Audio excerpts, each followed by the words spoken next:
በስመ አብ ወወልድ ወመንፈስ ቅዱስ አሐዱ አምላክ አሜን።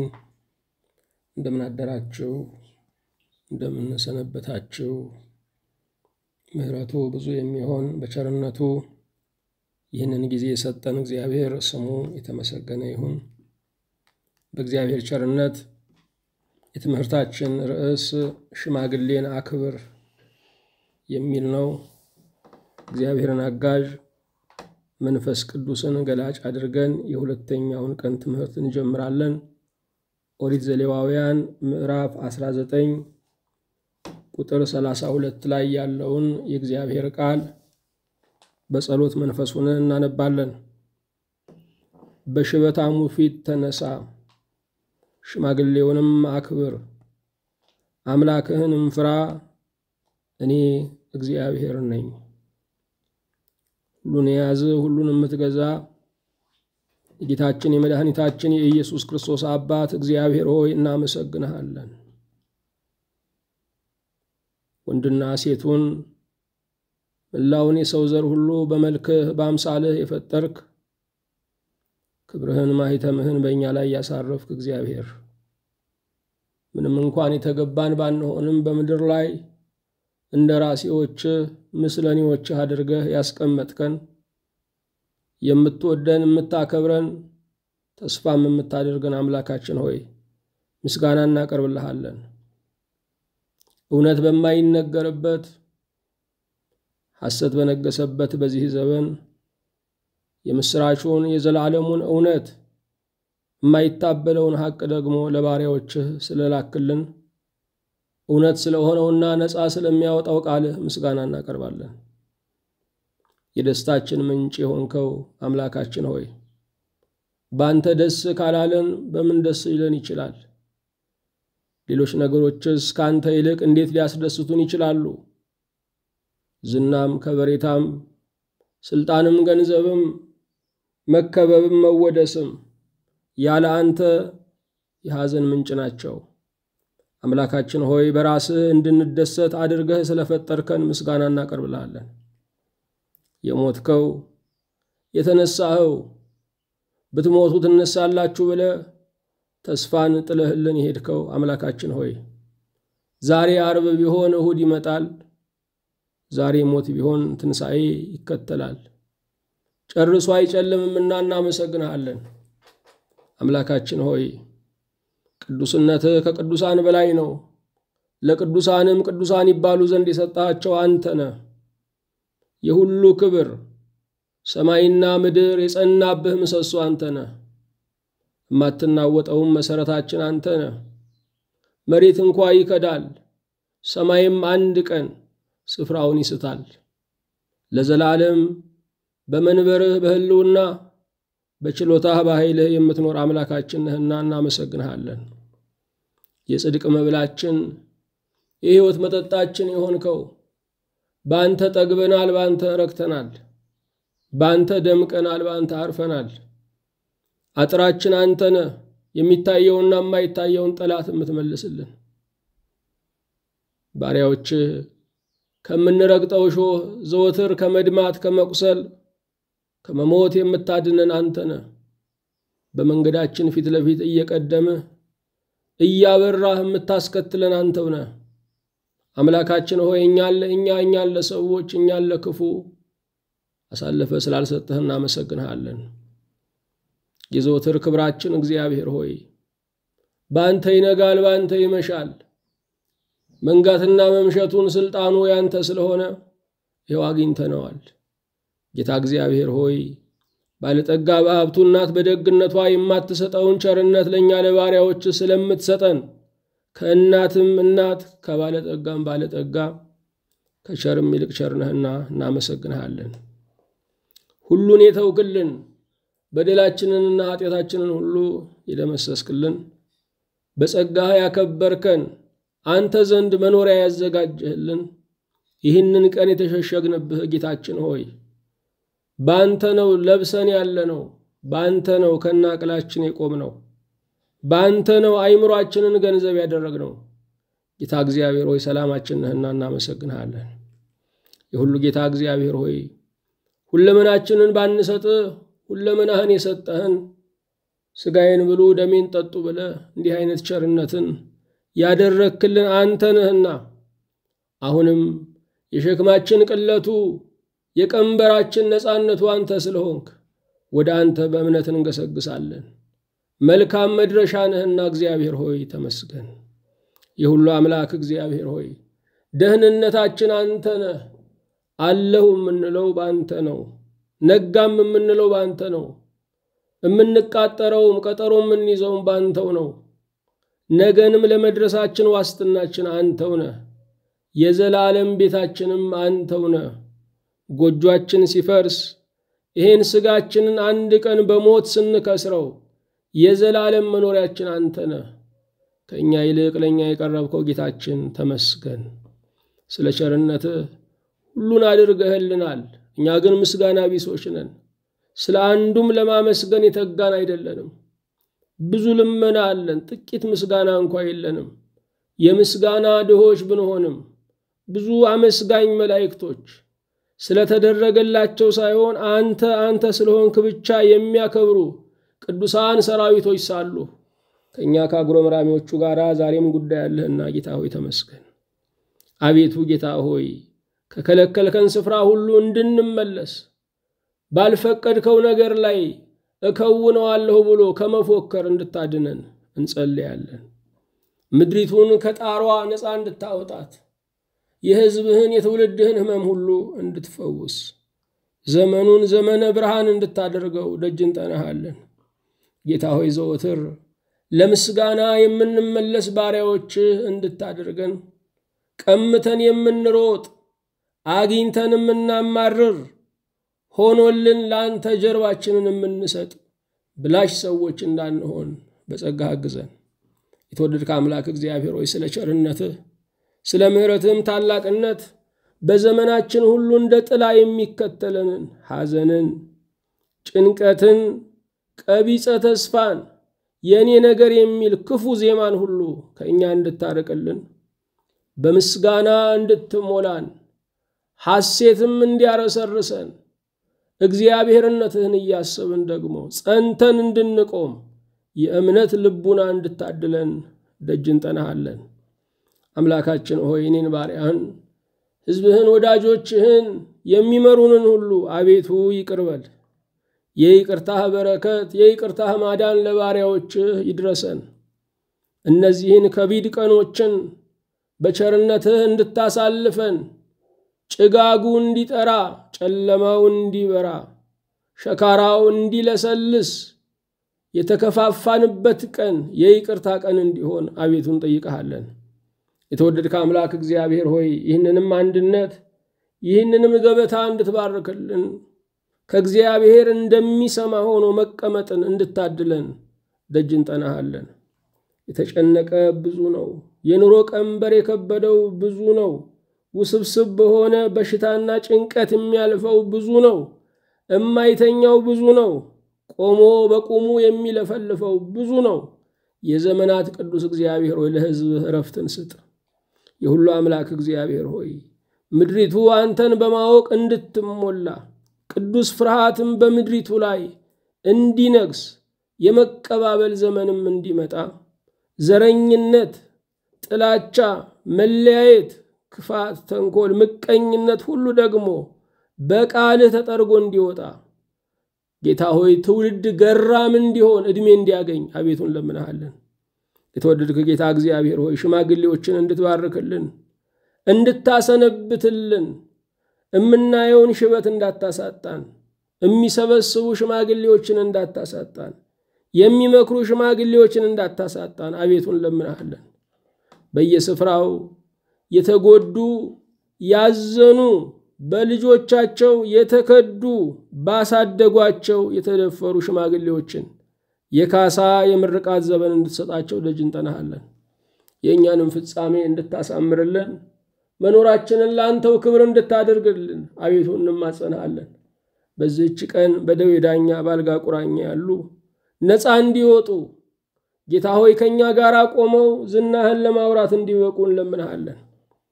የተወደድከ ሆይ ለተራቡት እንጀራን ለተጠሙት ውሃን ለታረዙት ልብስን ለተገፉት ነፃነትን እንድትሰጥልን እንማጸናለን።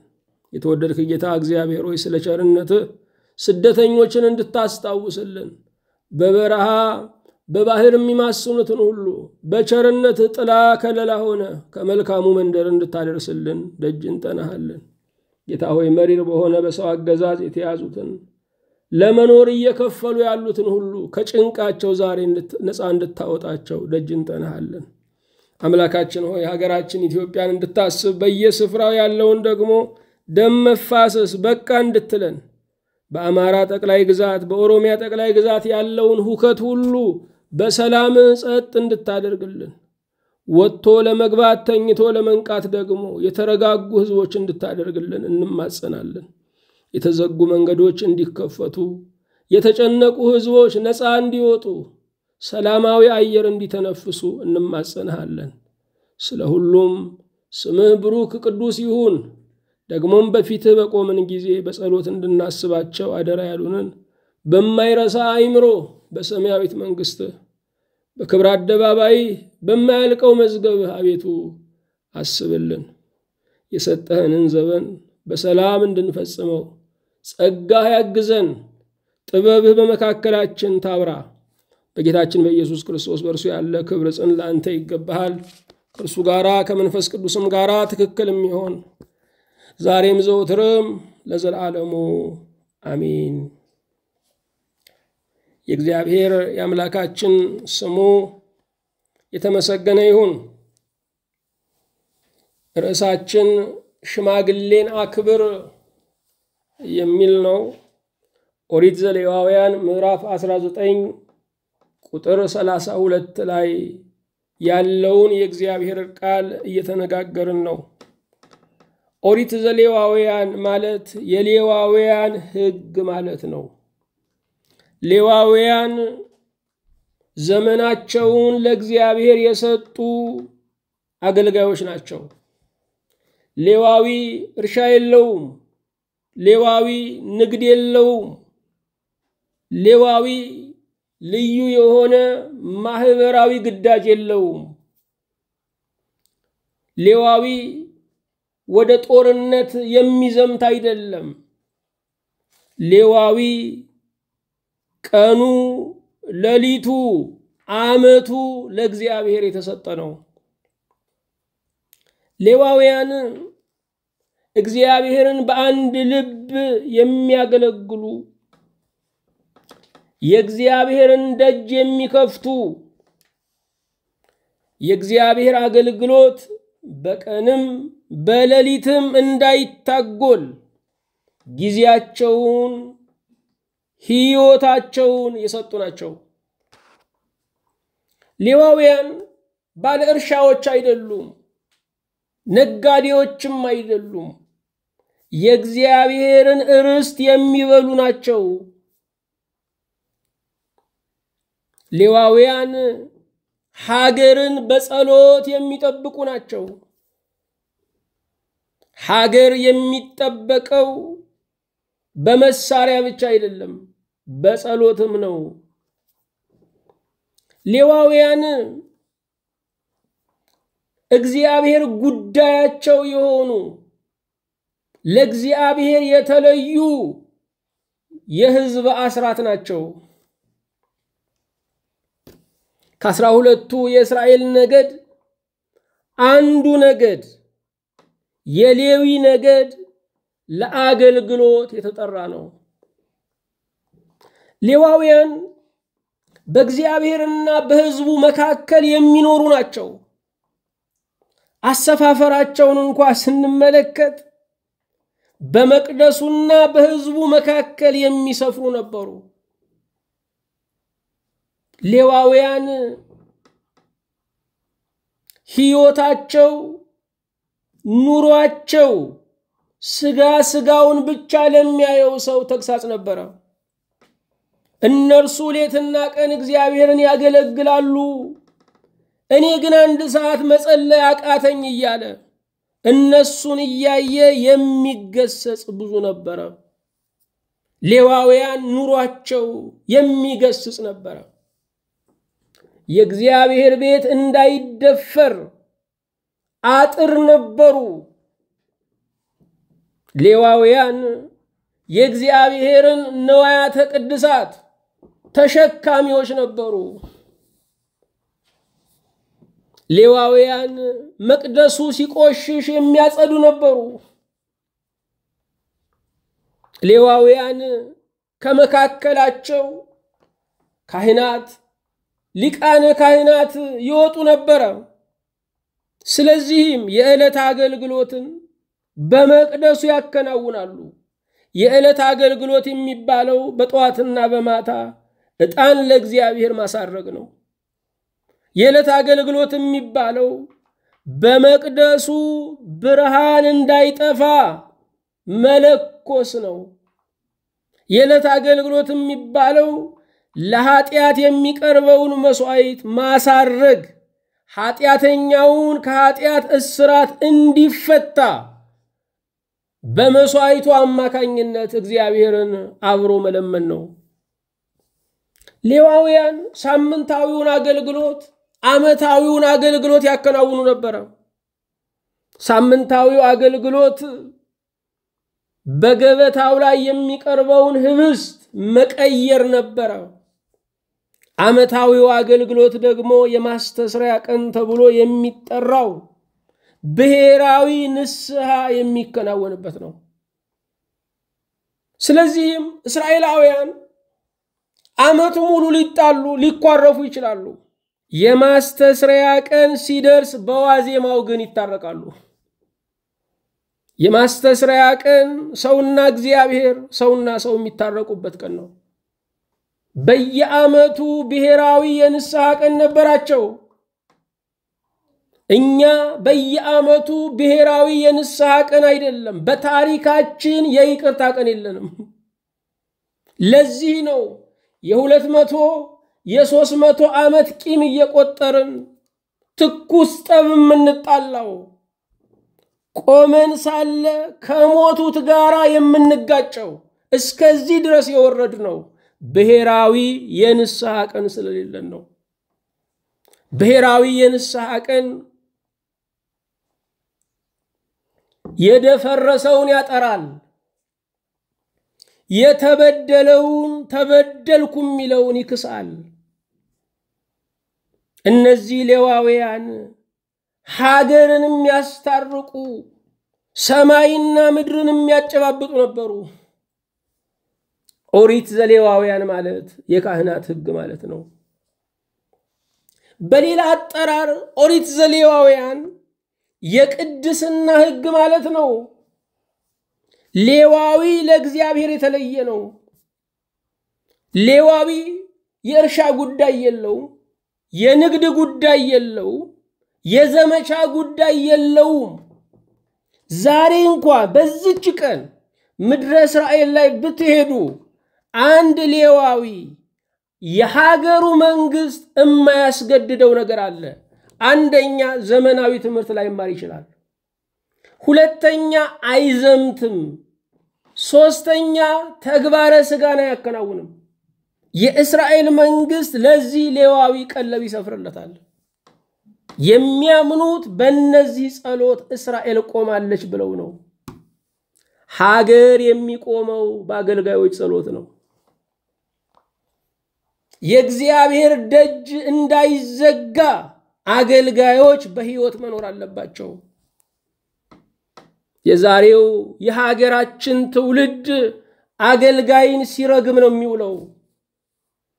የእግዚአብሔር ቃል እንድንሰማ፣ የእግዚአብሔር ደጅ እንዲከፈት፣ ጭንቀታችንን ለማንም የማንነግረው ንስሐችንን እንድንተነፍስ የእግዚአብሔር አገልጋዮች ያስፈልጋሉ።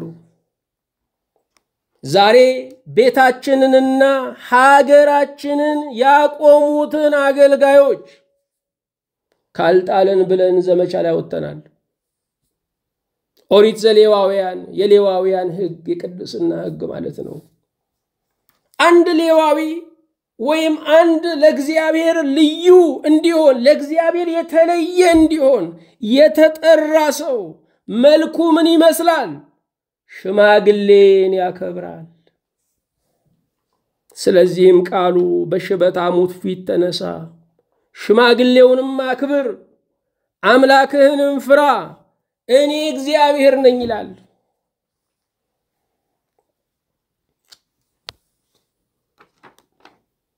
ዛሬ በሀገራችን ሽማግሌዎች ብለን የምናስባቸው ማንን ነው? የሽማግሌ ትርጉሙ እንኳን ጠፍቶናል። እንኳን ሽማግሌ ልናውቅ አይደለም፣ የሽማግሌ ትርጉም እንኳን የጠፋን ህዝቦች ነን። በሀገራችን ሽማግሌ ተብለው የሚጠሩ የሚሰየሙ ሽማግሌዎች ሳይሆን ታዋቂ ሰዎች ናቸው። ታዋቂ ሰዎችን ነው እንደ ሽማግሌ የምንቆጥረው። ወርቁ ቢጠፋ ሚዛኑ እንዴት ጠፋ? እንደው ሽማግሌ ሲጥፋ ትርጉሙ እንዴት ጠፋን? ሽማግሌ ማለት ታዋቂ ማለት አይደለም፣ አዋቂ ማለት ነው። ሽማግሌ እግዚአብሔር እድሜ ያበደረው፣ እግዚአብሔር ጥበብ ያበደረው፣ ሰማይ ሰማይ የሚታየው ከምድር የራቀ ለመንፈሳዊነት የቀረበ ነው። ሽማግሌ ማለት ታዋቂ ማለት አይደለም። እማንታረቀው ለምን ይመስላችኋል? ሽማግሌ የምንለው አዋቂዎችን አይደለም ታዋቂዎችን ነው። የሽማግሌ ትርጉሙ እንኳን አልገባንም። ሽማግሌ ማለት ምን ማለት ነው? የሸመገለ ማለት ነው። እድሜ የሰጠው ማለት ነው። እድሜን ሰው ለሰው አይሰጥም። እድሜን ንጉስ ለሎሌው አይሰጥም። ገንዘብ ልንበደር እንችላለን፣ እድሜን መበደር ግን አይቻልም። እድሜ የራሱ ሆኖት የሚያበድር ሰው በዓለም ላይ የለም።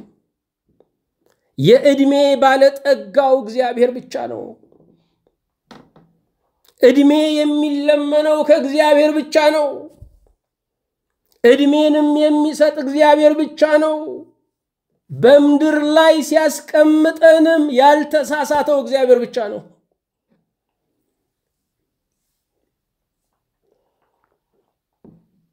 አንዳንድ ሰዎች መኖራቸው ይከብደናል፣ ያኖራቸው እግዚአብሔር ሳይከብደው። አንዳንድ ሰዎች ምድር ለተሸከመቻቸው እኛ የተሸከምናቸው ያህል ይኮሰኩሱናል።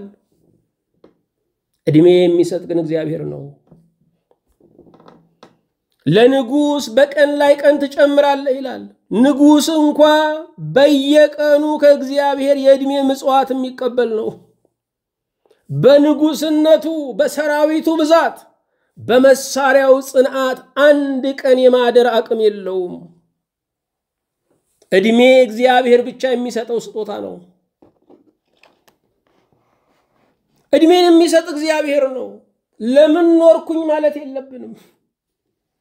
ያኖረን አምላክ አልተሳሳተም። ማንንም ሰው ረስቶ ምድር ላይ አላስቀመጠውም። ሁሉ የተሰፈረለትን የእድሜ ምጽዋት ሲጨርስ ይሄዳል። ዛሬ 60 እና 70 ዓመት ለኖሩት ሽማግሌዎች እየከበዱን ነው። 60 እና 70 ዓመት ለኖሩት ወላጆቻችን እየከበዱን ነው። ቁጭ ብለው ውርስ የሚጠብቁ ልጆች የወላጆቻቸው እድሜ መርዘም ያሳስባቸዋል። እድሜ የሚሰጥ እግዚአብሔር ነው። እበላለሁ ባይ ይሞታል፣ ያኛው ሰው ግን እድሜ እየተጨመረለት ይኖራል። በእውነትም ለምን ኖርኩኝ ብለን ተስፋ ስንቆርጥ ያኖረንን እግዚአብሔር ማሳዘን ነው። ለምን ኖሩ ብለን ስናጉረመርም ያኖራቸውን እግዚአብሔርን መሳደብ ነው። እድሜን የሚያደላድል እግዚአብሔር ነው። አንዳንዱ 9 ወር ተረግዞ በምድር ላይ 1 ቀን ኖሮ ይሞታል። አንዳንዱ 20-30 ዓመት ይኖራል። አንዳንዱ 100-120 ዓመት ኖሮ ያልፋል። እግዚአብሔር ሲያስቀምጠንም ትክክል ሲወስደንም ትክክል ነው። አንዳንድ ሰው በመኖሩ ያተርፋል፣ አንዳንድ ሰው በመሞቱ ያተርፋል። እግዚአብሔር ለንስሐ አንዱን ያስቀምጠዋል፣ እንዳይበላሽበት ሌላውን ይወስደዋል። ብቻ በምድር ላይ የምንኖርበት ዓላማው ቢጠፋን ያለ ዓላማ ግን አልተቀመጥንም። ያስቀመጠን እግዚአብሔር ለምን እንዳስቀመጠን ያውቃል። ግራ ሲገባን እግዚአብሔር ሆይ በእኔ ላይ ያለ ዓላማ ምንድነው ብለን እንጠይቀው፣ መልሱን ይሰጠናል። ሽማግሌ ማለት ምን ማለት ነው? እግዚአብሔር በኑሮ ያስተማረው ማለት ነው። ኑሮ ማለት የእግዚአብሔር ኮሌጅ ማለት ነው። የእግዚአብሔር ዩኒቨርሲቲ ማለት ነው። የእግዚአብሔር ተቋም ማለት ነው። ትልቁ ትምህርት ቤት ኑሮ ነው። ኮሌጆች የትምህርት ተቋማት የማይሰጡንን ዕውቀት የምናገኘው ከኑሮ ነው። በኮሌጆች የሚገኝ ዕውቀት እንዴት እንጀራ መብላት እንዳለብን የሚገልጥ ነው። የኑሮ ትምህርት ቤት ግን እንዴት ከእግዚአብሔርና ከሰው ጋር መኖር እንዳለብን የሚያስረዳን ነው።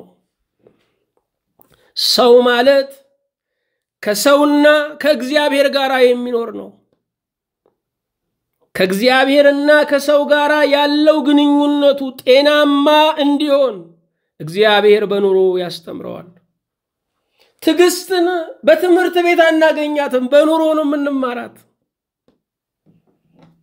ደግነትን፣ ሁሉን ንቆ ማለፍን፣ ይቅር ባይነትን በኑሮ ውስጥ ነው የምንማረው። እምነትን የምንለማመደው በኑሮ ውስጥ ነው። እግዚአብሔር ውድ ነገሮችን በኑሮ ውስጥ እያሳለፈ ያስተምራል። በዓለም ላይ ያሉ አዋቂዎች ሁሉ መምህራን ሁሉ በጥቁር ሰሌዳና በነጭ ብዕር ሊያስተምሩን ይችላሉ። በወረቀትና በብዕር ሊያስተምሩን ይችላሉ። በኑሮ ውስጥ ግን እያሳለፉ ሊያስተምሩን አይችሉም። በኑሮ ውስጥ እያሳለፈ የሚያስተምር ብቸኛው መምህር እግዚአብሔር ነው። ሽማግሌ ማለት ኮሌጅ ባይገባ ተቋም ጋር ባይደርስ በእግዚአብሔር ትምህርት ቤት ውስጥ ያለፈ ነው። እግዚአብሔር መምህሩ የሆነለት የትልቁ እግዚአብሔር ትልቅ ተማሪ ነው። እግዚአብሔር ያስተማረውን ማን ይነቅፈዋል? እግዚአብሔር ያስተማረውን ማን አታውቅም ይለዋል? ሽማግሌ እግዚአብሔር በኑሮ ያስተማረው ነው። ሽማግሌ የመኖር ስልጣን የተሰጠው ነው። አልተሾማችሁ አልተሸለማችሁ ይሆናል። በትከሻችሁ ማዕረግ በደረታችሁ ኒሻን አልተነሰነሰ ይሆናል። መኖር ግን ስልጣን ነው። አንድ ቀን ከኖርን ባለስልጣን ነን።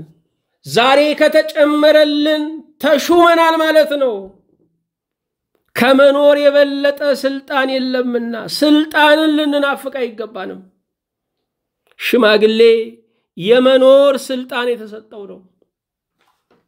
መኖር አኗሪ ይፈልጋል። መኖር ስልጣን ይፈልጋል። መኖራችንን የማይፈልጉ አጋንንት አሉ፣ ክፉ ሰዎች አሉ።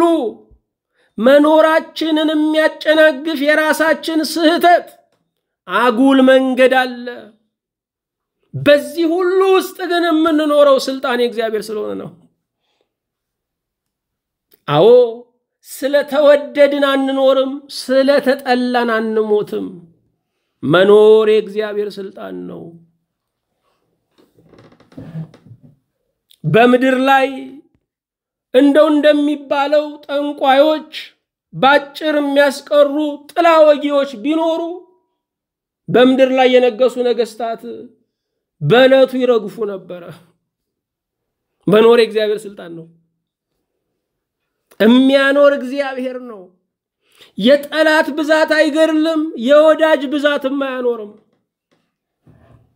ሰውየው ቀብር ላይ 1000-2000 ሰው ያነባል፣ ያለቅሳል። አንዳንድ ቀብር በሚሊዮን ህዝብ ያነባል። የዚህ ሁሉ እንባ ሰውየውን አይቀሰቅሰውም። የሚያኖር የእግዚአብሔር ስልጣን ነው። ሽማግሌ ማለት የመኖር ስልጣን የተሰጠው ነው። በስልጣን የተቀመጠ ነው። ስለዚህም በጥላቻ ልናነሳው አንችልም። በስልጣን የተቀመጠን ጥላቻ ስሜት ሊያወርደው አይችልም። ሽማግሌ በአምላክ ፈቃድ የተቀመጠ ነው። ሽማግሌን የሚያኖረው የማን ፈቃድ ነው ካልን የእግዚአብሔር ፈቃድ ነው። የእግዚአብሔር ፈቃድ ሰማይና ምድርን ይገዛል። የእግዚአብሔር ፈቃድ ቀናችንን ሌሊታችንን ይገዛል። ሽማግሌ በአምላክ ፈቃድ የተቀመጠ ነው። ሽማግሌ የሚሰጠው እንቁ ያለው ነው። ምክርን በሚያውቁ ዘንድ እንቁ ናት። ገንዘብ የምንለው የኪስ ምጽዋት ነው። ምክር ግን የነፍስ ምጽዋት ነው። ሰው ገንዘብ የሚሰጠን ከኪሱ አውጥቶ ነው። ምክር የሚሰጠን ከልቡ አውጥቶ ነው። ከገንዘብ ምጽዋት የምክር ምጽዋት ይበልጣል። ይሄ የሚገኘው ከሽማግሌ ነው። ሽማግሌ ሰማይን በቅርበት የሚያይ ነው። ሰማይ በቅርብ ርቀት ሆና የምትታየው ለማን ነው ካልን ለሽማግሌ ነው። ስለዚህ ሽማግሌ ለምድራዊ ነገር አይራኮትም። ሽማግሌ ገንዘብ ለመሰብሰብ ባለስልጣን ለመሆን የሌሎችን ቀምቶ ለማደር አይከጅልም። ሁሉን ስታዩት ሁሉን ትንቃላችሁ፣ እግዚአብሔርን ብቻ ታከብራላችሁ። ዛሬ እግዚአብሔርን ያላከበርነው ስላላየን ነው። ስናየው ሁሉ ከንቱ፣ መድኃኔ ዓለም ብቻ ብርቱ ሆኖ ይታየናል። ሁሉ ከንቱ፣ አምላክ ብቻ ብርቱ ሆኖ ይታየናል። ሽማግሌ ከፀሐይ በታች ሁሉም ነገር ከንቱ መሆኑን ያረጋገጠ ነው። ያረጋገጠው አይቶ ሰምቶ ዳሶ ነው። እርግጠኛ ትምህርት የሚገኘው ከሽማግሌ ነው። ሌሎች የሚያወሩት ካነበቡት ነው። ሌሎች የሚያወሩት ከሰሙት ነው። ሽማግሌ የሚያወራው ከኖረው ነው። የኑሮ ጭማቂ ነው የሚያጠጣን። ሰማይን በቅርብ ርቀት የሚያይ ነው። አብዛኛውን ሽማግሌ ስትመለከቱ ዳሩኝ ኳሉኝ አይደለም የሚለው፣ በቤተ ክርስቲያን ደጃፍ አድርሱኝ ነው። ኢየሩሳሌምን አስሙኝ ነው። ለስጋ ወደሙ አብቁኝ ነው የሚለው። ሰማይ በቅርብ ርቀት የሚታየው ነው። ሰማይን ጎረቤት ያደረገ ሰውን መዛመድ ጥሩ ነው። ምድርን ጎረቤት ያደረገ ሰው ለመስበር ለመግደል የማይመለስ ነው።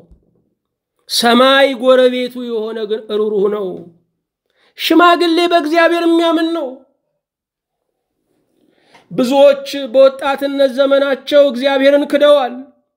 በሽምግልናቸው ግን በእግዚአብሔር አምነዋል።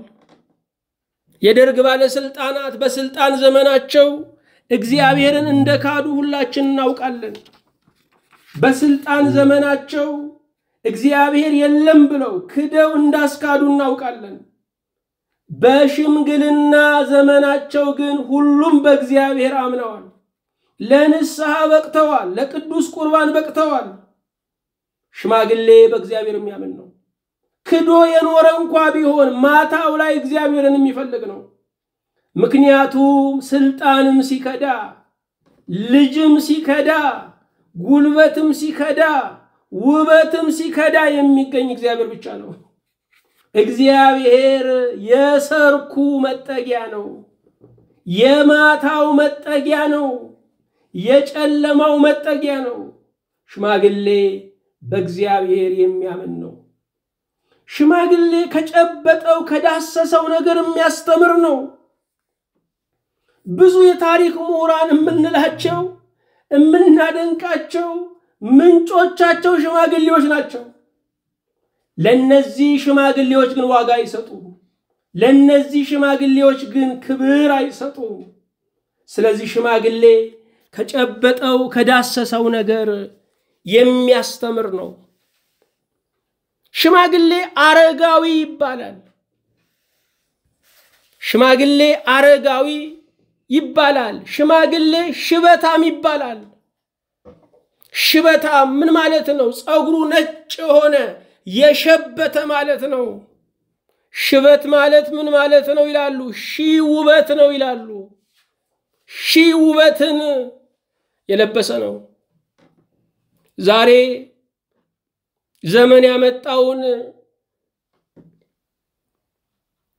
ጎግል የምንለውን ነገር ብናገላብጥ ብናስስ ብንጎለጉል ሽበት ብለን ብንገባ የሽበት ማጥፊያ መድኃኒት የሚል ነው የምናገኘው።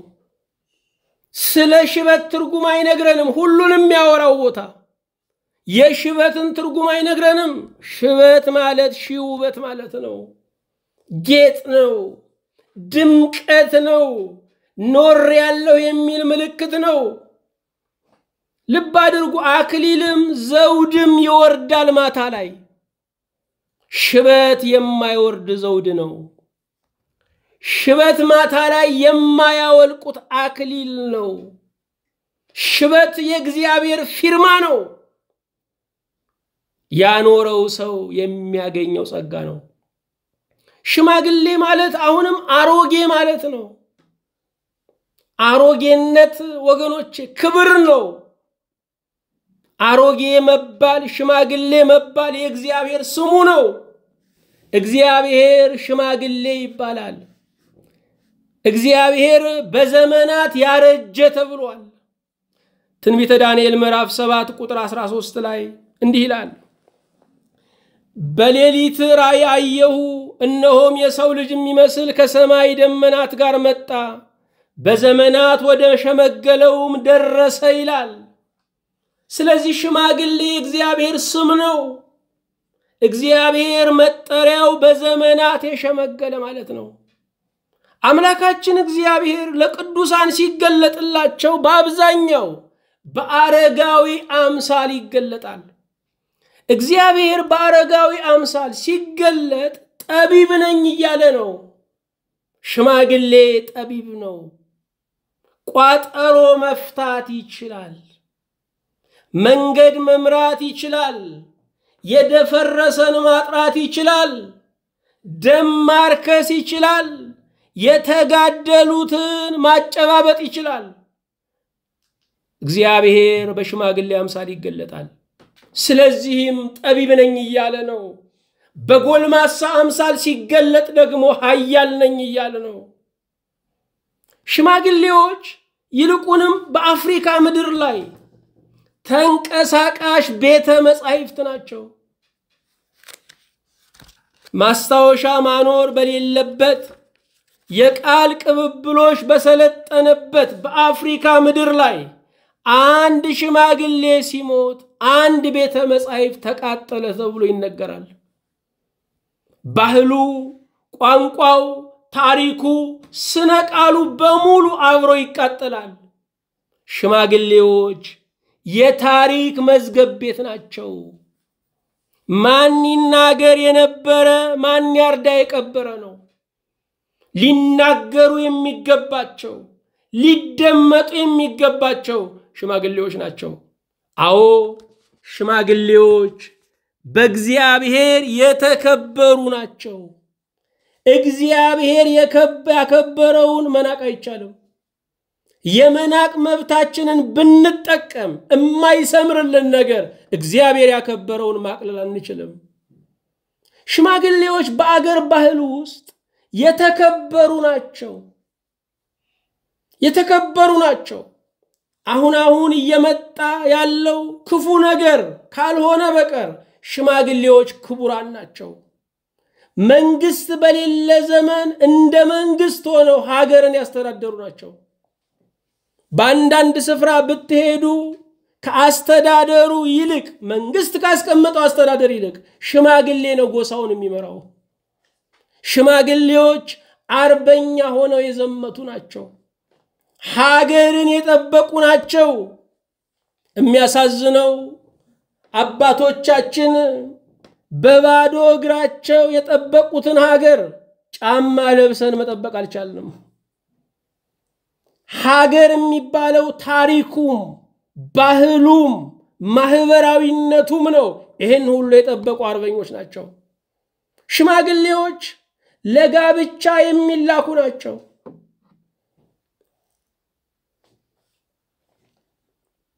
ዛሬ ለጋብቻ የሚላኩ ሽማግሌዎችን እንኳን ያየን አይደለም ያለነው። አንዳንድ ወጣቶች ሲላኩ ነው የምናየው። ዝነኛ ሰዎች ሲላኩ ነው የምናየው። ሽማግሌዎች መላክ ይገባቸዋል። ትዳሩም ወጣት ሆኖ የሚፋንነው እንደ ወይፈን በረት ካልሰበርኩ የሚለው ምናልባት ወጣት እየተላከበት ይሆናል። ሽማግሌዎች ለጋብቻ የሚላኩ ናቸው። ማህበረሰብን የሚመሰርቱ ናቸው። ቀጣይ ትውልድን የሚመሰርቱ ናቸው። ሽማግሌዎች ለጠብቀን የሚፈለጉ ናቸው። ሁልጊዜ መዋደድ የለም። ሁልጊዜ ሰላም የለም። የተበጠበጠውን የሚያሰክኑት ሽማግሌዎች ናቸው። ሽማግሌዎች ናቸው። ሽማግሌዎች ባንዲራን የሚያስረክቡ ናቸው። በሀገር ላይ ጦርነት ሲመጣ ሽማግሌዎች ለወጣቶች ባንዲራ ያስረክባሉ። ሀገር አስረካቢዎች ናቸው። ልብ አድርጉ። ሽማግሌዎችን ማንፈልግ ከሆነ ትላንት የሌላት ሀገርን እየፈጠርን ነው። ይሄ ብቻ አይደለም፣ ልጆቻችን ነገ ላይ እንዲተፉን እያለማመድን ነው። ሽማግሌ የትላንት ምስክር ነው። ይልቁንም በሀገራችን ታሪክ የምንለው ነገር ቅንጦት አይደለም። በትርፍ ሰዓት ላይ መጫወቻ አይደለም። በሀገራችን ታሪክ ፖለቲካ ነው። ታሪክ ኑሮ ነው። ታሪክ እየተጠቀሰ ዛሬ ሰው ይገደላል። ታሪክ እየተጠቀሰ ሰው ዛሬ በቁሙ ይገፈፋል። ታሪክ ቅንጦት አይደለም፣ የህልውና መሰረት ሆኗል። ለዚህ ሽማግሌዎች የትላንት ምስክር ናቸው። የሚባለው ሁሉ እውነት ነው ሐሰት ነው፣ ምስክሮቹ ሽማግሌዎች ናቸው። ነገር ግን የእርስ በርስ ድር ሆኖ ሽማግሌን ለመጠየቅ አልታደልንም። ስለዚህም ምክንያት በሌለው ጠብ ተጨባጭ ግድያን እየወለድን ነው። ባልተጨበጠ ታሪክ የተጨበጠ ግድያን እያመረትን ነው። ሽማግሌዎች እንዲደሰቱ የሚፈለጉ ናቸው። ሌላው ዓለም የተባረከው ለሽማግሌ ክብር ስላለው ነው። ሽማግሌዎች ሀገር ከሀገር እየዞሩ እንዲጎበኙ መንግስታቸው ያመቻችላቸዋል። ዛሬኛ እንኳን የሀገር ሽማግሌ አይደለም፣ በቤታችን ያረጀውን ሰው የሽማግሌ መጦሪያ እርዳታ ድርጅት ለመክተት ነው የምናስበው። ሽማግሌዎች በቤቱ ውስጥ ሲኖሩ የጸሎት ደጀን ይኖረናል። ስንመጣ በናፍቆት የሚቀበለን ይኖረናል። አንድ ቤተሰብ የተሟላ የሚሆነው አያትና የልጅ ሲኖሩ ነው። ይሄንን ያደረጉ ሀገሮች ሁሉ ትዳራቸው የሰመረ ነው። ልጆቻቸው ወጣቶቻቸው ተስፋ የማይቆርጡ ናቸው። አንድ ቤተሰብ ሙሉ የሚሆነው ከአያት እስከ ልጅ ሲኖር ነው። ዛሬ በተጋቡ በሳምንቱ እናትህን እንዳላያት አባትሽን እንዳላየው የሚል ትዳር ነው እየተመሰረተ ያለው። ስለዚህ ውጤቱ ምንድነው የሚሆነው? የናንተ ልጆች የሚያገቧቸው እንዳናያችሁ ይሏቸዋል። ትዳሩ ሽማግሌን የሚያገል ነው። እናትህን አልይ የሚያሰኝ ትዳር ነው እየተመሰረተ ያለው። አባትህን አልይ የሚያሰኝ ትዳር ነው የተመሰረተው። ለትዳር እንድትፈለግ አድርገው ያጸዳዱ እነዛ የተጠሉት እናት አባቶች ናቸው። ወገኖች ቢቀና በእናት ይቀናል ወይ? ቢቀና እንዴት በአባቷ ትቀናለ? ይሄ የመውረድ መጨረሻ ነው። የመዋረድ መጨረሻ ነው። በሀገራችን ትልቁ የትዳር ችግር ምንድነው ካልን የበታችነት ስሜት ነው። ወንዱ ሴቱ አልታከመም። ሳይታከሙ ትዳር ውስጥ መግባት በሽተኛ ማህበር መመስረት ነው። አዎ እናቷን አባቷን ልትቀበል ይገባል። ላይወዱ ይችላሉ፣ መብታቸው ነው። ሊከበርላቸው ይገባል። እናቱን አባቱን መውደድ አለብሽ። ልጅየውን አንቆ እናት አባትን መግፋት ነውር ነው። ነውር ነው። ክርስቲያንነት አይደለም፣ ሰውነት አይደለም። አዎ አይወዱሽም፣ ሐቀኛ ስለሆኑ ነው። አልሸነገሉሽም። መብታቸውን ማክበር አለብሽ። የልጆችሽ አያቶች ናቸው። የልጆችህ አያቶች ናቸው። እንዴት ሰው እናት አባቱን አቅፎ የሰው እናትና አባት ይገፋል? ያንቺን እናትና አባት እየጦርሽ የሱን እናትና አባት እንዴት ታስርቢያለሽ? ያንተን እናትና አባት እየተንከባከብክ የሷን እናትና አባት እንዴት አለያችሁ ትላለህ? ይሄ እርግማን እያመጣ ነው። የማይዘልቅ ማህበር እየመሰረተ ነው። የማይዘልቅ ማህበር በጠጅ ይጀመራል ይባላል። ኋላ ቅራሪውም ላይ ይገኝ። አዎ ወደ መጽሐፉ እንመለስ። በሽበታሙ ፊት ተነሳ፣ ሽማግሌውንም አክብር። ባለ ትዳሮች ሽማግሌ ወላጆቻችሁን አክብሩ። ኑሯችሁ የተባረከ እንዲሆን የሚወዷችሁ ልጆችን የማይክዱ ልጆችን እንድትወልዱ ሽማግሌን አክብሩ። ሽማግሌዎች በቤታችሁ ሲጦሩ፣ አያቶች ቤታችሁ ሲገቡ ለልጆቻችሁ ታሪክ ያስተምራሉ። እናንተ ምን ታስተምራላችሁ? ምኑን አውቃችሁት? አያቶች ያስተምራሉ ለልጅ ልጆች፣ ስነ ስርዓት ያስተምራሉ። እናንተ ማይኖር ሩጫ ውስጥ ነው ያላችሁት። እንኳን ለማስተማር ልጅ ለመሳም ጊዜ የላችሁም። ጊዜ የሰጣቸው አያቶች የልጅ ልጆቻቸውን ያሰለጥናሉ። በረከት ነው ቤታችሁ ይዛችሁ የምትገቡት። የባልሽ እናት ቤት ውስጥ ቢቀመጡ የሚፈልጉት ነገር ከልጃቸው ጋር 30-20 ደቂቃ ማውራት ብቻ ነው። ልቀቂላቸው፣ ሰላም ታገኛለሽ። የሚስት እናት ቢቀመጡ እዚያ ውስጥ ለሌላ አይድሯትም። ትዳሯን እንድታፈርስ አይመክሯትም። አያቶች ያሉበት ቤት ልጆች በስርዓት ያድጋሉ፣ በፍቅር ያድጋሉ፣ ጊዜ ያገኛሉ፣ ታሪክንና ሀገርን ያፈቅራሉ። በእውነት የምትመሰርቱት ትዳር ሁሉ ሽማግሌ የሚከብርበት ይሁንልን። በሽበታሙ ፊት ተነሳ፣ ሽማግሌውንም አክብር፣ አምላክህንም ፍራ፣ እኔ እግዚአብሔር ነኝ። እንቀጥላለን። ለአምላካችን ለእግዚአብሔር ምስጋና ይሁን። ደግሞ እነዚህን ሽማግሌዎች እንድናስታውስ ጊዜ የሰጠን አምላክ፣ ከበረከት ጋር እንዳንተላለፍ የተጠነቀቀልን አምላክ፣ በምክሩ የሚያጥረን አምላክ፣ የሚጋርደን አምላክ ስሙ ብሩክ ቅዱስ ይሁን።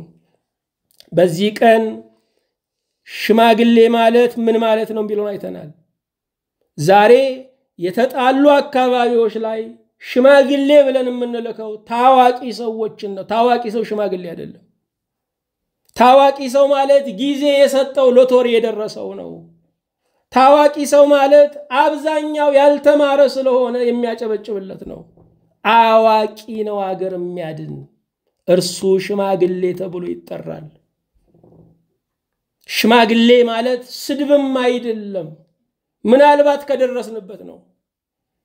ከደረስንበት ካገኘነው ነው ወገኖቼ። ማን ቢስምሽና ታሞጠሙጫለሽ ይባላል። ማን ሰጥቶን ቀድሞ ነው ወገኖቼ። እንኳን ለመናቅ አይደለም የታገኝተ ነው። በስለትም ላይ ይገኝ ይችላል። ካከበርነው ግን ይሰጠናል። ቀዳማዊ ኃይለ ሥላሴ ወጣቶችን ሲመክሩ እንዲህ አሉ። ሽምግልናችንን ያልናቀች ወጣትነታችን የተባረከች ናት አሉ። ሽምግልናችንን ያልናቀች ወጣትነታችን የተባረከች ናት። ሽማግሌ የሆነው ወጣትነታችን ሽምግልናን ስላላዋረደ ነው ማለታቸው ነው። ሽምግልናን ስናከብረው እናገኘዋለን። ዛሬ ሽምግልናን በጎረቤቶቻችሁ አክብሩት። በትዳር ጓዶቻችሁ እናትና አባት አክብሩት። በራሳችሁ እናትና አባት ሽምግልናን አክብሩት። ያስቀመጣቸው እግዚአብሔር ዋጋ ይከፍላችኋል። ከናንተ ጋር ሐሳባቸው ቋንቋቸው ላይሄድ ይችላል፣ በትክክል አይሄድም። 30 ዓመት የኖረና 70 ዓመት የኖረ ሰው እኩል ሊነጋገርም አይችልም፣ መነጋገርም የለበትም። ወገኖቼ እንደኔ የሚያስብ ሰው ከሆነ መፈልገው ነው ያለሁኝ፣ ከኔ ተቃራኒ የሚያስበውን መፈለግ አለብኝ። ለአምላካችን ለእግዚአብሔር ምስጋና ይሁን። የሁሉ ጌታ እናመሰግናለን። ባለሞያው እግዚአብሔር እናደንቀሃለን። ሕይወታችን ስነ ስርዓት እንዲይዝ እነዚህ ሽማግሌዎች እየተመናመኑ ነው። ያለ በረከት ደግሞ እንዳንቀር ስለተጠነቀቅልን እናመሰግናለን።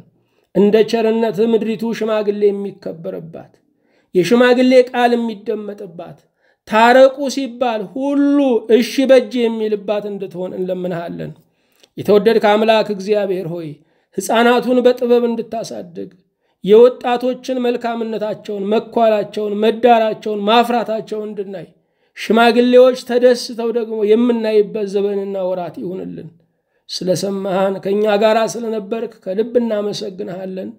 በጌታችን በኢየሱስ ክርስቶስ በእርሱ ያለ ክብር ጽን ላንተ ይገባሃል። ከእርሱ ጋር ከመንፈስ ቅዱስም ጋር ትክክል የሚሆን ዛሬም ዘወትርም ለዘላለሙ አሜን።